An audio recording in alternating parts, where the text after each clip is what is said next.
En aquel tiempo, Jesús dijo a los escribas y fariseos: «Ay de ustedes, escribas y fariseos hipócritas, porque pagan el diezmo de la menta, del anís y del comino, pero descuidan lo más importante de la ley, que son la justicia, la misericordia y la fidelidad». Esto es lo que tenían que practicar sin descuidar aquello. Guías ciegos que cuelan el mosquito, pero se tragan el camello. Hay de ustedes, escribas y fariseos hipócritas, que limpian por fuera los vasos y los platos, mientras que por dentro siguen sucios con su rapacidad y codicia. Fariseo ciego, limpia primero por dentro el vaso, y así quedará también limpio por fuera. Palabra del Señor. Gloria a ti, Señor Jesús. Comenta un autor espiritual: en el Evangelio de hoy escuchamos palabras muy fuertes de Jesús dirigidas a los escribas y fariseos. Ay de ustedes, escribas y fariseos hipócritas, porque pagan el diezmo de la menta, del anís y del comino, pero descuidan lo más importante de la ley, que son la justicia, la misericordia y la fidelidad. Jesús no les reprocha que cumplan los pequeños preceptos. De hecho, añade: esto es lo que tenían que practicar sin descuidar aquello. El problema está en haber convertido la religión en el cumplimiento escrupuloso de algunas normas pequeñas, mientras se olvidan de lo que verdaderamente agrada a Dios. El Señor nos invita a examinar nuestra vida cristiana sobre lo más importante de la ley: la justicia, la misericordia y la fidelidad. Justicia. La justicia significa, en primer lugar, dar a cada uno lo que le corresponde. Y esto comienza por Dios. Tenemos deberes de justicia con Dios.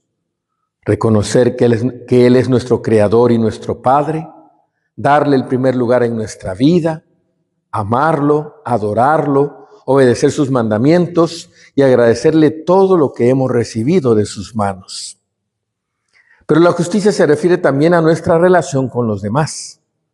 Somos justos cuando respetamos los derechos de los otros, cuando cumplimos nuestros compromisos, cuando pagamos lo que debemos, cuando somos responsables en nuestro trabajo, cuando no nos aprovechamos de nadie y cuando tratamos a todos con la dignidad que merecen como hijos de Dios.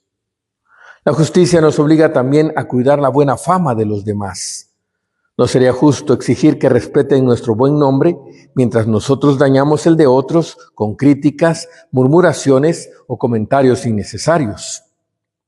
La justicia comienza muchas veces en nuestros propios ambientes, en la familia, en el trabajo, entre los amigos y en la comunidad.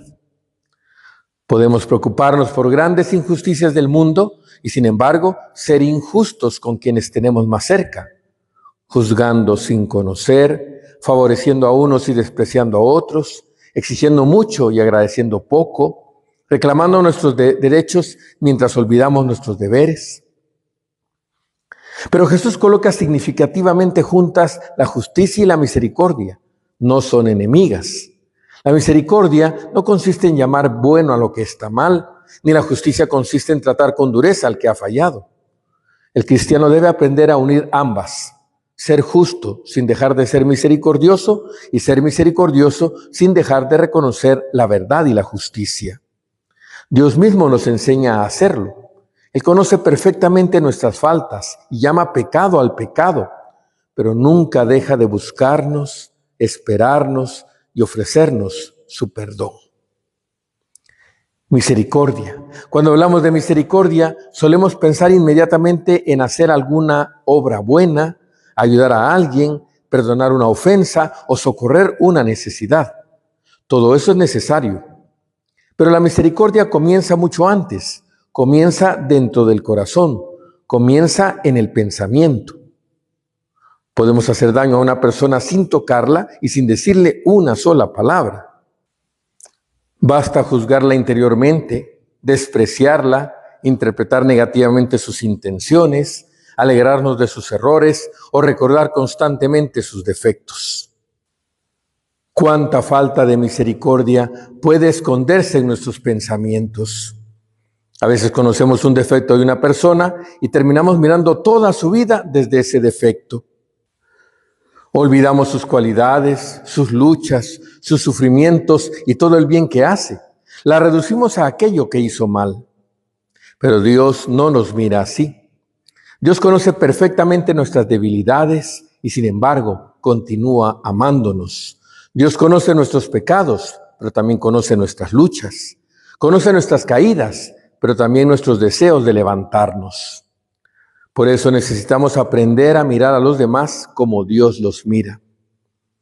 La misericordia de pensamiento significa pensar bien de los demás mientras sea posible, disculpar sus errores, comprender sus limitaciones y recordar que nosotros también necesitamos constantemente de la paciencia de Dios y de los demás. Después del pensamiento viene la palabra. Jesús quiere también que nuestras palabras estén llenas de misericordia. Qué fácilmente podemos destruir la fama de una persona con un comentario. A veces basta una frase, una insinuación, una crítica aparentemente inocente. Y después esa palabra pasa de una persona a otra y termina causando un daño enorme.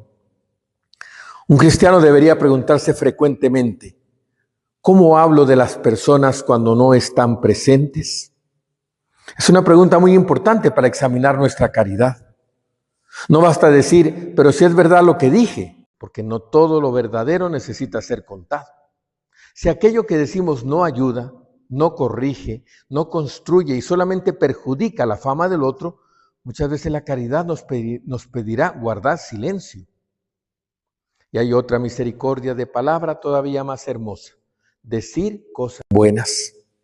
Todos necesitamos una palabra de ánimo. Gracias, cuenta conmigo, estoy rezando por ti, lo estás haciendo bien, no te desanimes, te perdono, perdóname. Una palabra pronunciada con amor puede cambiar el día de una persona, incluso puede cambiar una vida. Que nuestras palabras no sean piedras que hieren, sino medicina que cure, consuelo que alivie y luz que anime. Pero la misericordia no puede quedarse solamente en buenos pensamientos y buenas palabras. Tiene que llegar a nuestras manos. Jesús quiere una misericordia concreta. Dar de comer al que tiene hambre, ayudar al necesitado, visitar al enfermo, acompañar al que está solo, consolar al triste, escuchar pacientemente, perdonar al que nos ha ofendido, dedicar tiempo a quien lo necesita. Muchas veces no podremos solucionar los problemas de los demás, pero siempre podremos hacer algo, estar cerca. Quizá la persona que tenemos junto a nosotros no necesita grandes cosas. Tal vez necesita simplemente que alguien la escuche sin juzgarla. Con la ayuda de Dios tratemos de practicar este propósito. Que nadie se acerque a nosotros, que nadie que se acerque a nosotros se vaya sintiéndose peor por habernos encontrado. Que todo el que se acerque a nosotros encuentre un poco de la bondad de Cristo en nuestra mirada, en nuestras palabras y en nuestra manera de tratarlo. Y fidelidad. Fidelidad es una palabra muy hermosa porque nos habla de una relación que permanece, de un amor que no depende de las circunstancias, de un corazón que ha dicho sí a Dios y procura renovar ese sí cada día. Nuestra fidelidad comienza contemplando una verdad que nunca deberíamos olvidar. Dios ha sido infinitamente fiel con nosotros. Nosotros podemos cambiar, Dios no cambia. Nosotros podemos olvidarnos de Dios, Él nunca se olvida de nosotros. Nosotros podemos alejarnos de Dios, Él continúa llamándonos. Nosotros podemos pecar, Dios sigue ofreciéndonos su misericordia y esperando nuestro regreso. Toda nuestra vida está sostenida por la fidelidad de Dios. Por eso, ser fieles al Señor no significa solamente cumplir unas obligaciones religiosas. Significa poder decirle de corazón, Señor, tú eres el amor de mi vida y quiero permanecer contigo. Pero hemos de ser fieles a Dios también cuando cuesta, cuando llegan el dolor y las dificultades. La verdadera fidelidad se manifiesta especialmente cuando seguir amando a Dios cuesta. Precisamente entonces la fidelidad se convierte en uno de los actos de amor más hermosos que podemos ofrecerle a Dios. Pero debemos evitar un error. Ser fiel a Dios no significa no caer nunca. Todos somos débiles, todos podemos equivocarnos, todos podemos tener momentos en los que no correspondemos al amor del Señor. La fidelidad cristiana consiste también en saber regresar. El enemigo puede decirnos después de una caída, otra vez lo mismo, ya no vale la pena intentarlo. Dios, en cambio, nos dice, levántate y vuelve a mí. Por eso una persona puede haber caído muchas veces y sin embargo estar recorriendo un verdadero camino de fidelidad si cada vez se arrepiente sinceramente, busca el perdón de Dios, se levanta y vuelve a comenzar. Qué importante es entonces el sacramento de la confesión. Allí experimentamos que la fidelidad de Dios es más grande que nuestra infidelidad. La fidelidad se demuestra en las cosas pequeñas. Normalmente nuestra fidelidad a Dios no se juega en acontecimientos extraordinarios, sino en las pequeñas decisiones de cada día. La fidelidad se construye mediante pequeños sí repetidos todos los días.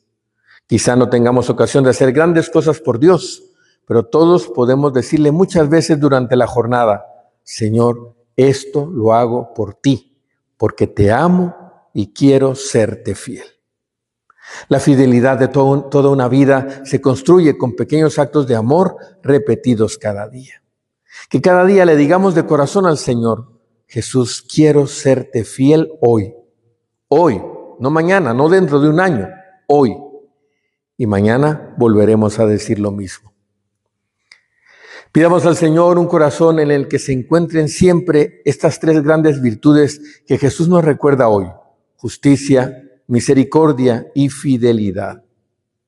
Que María Santísima, espejo de justicia, Madre de misericordia y Virgen fiel, nos ayude a vivir cada día con un corazón semejante al corazón de su Hijo Jesucristo.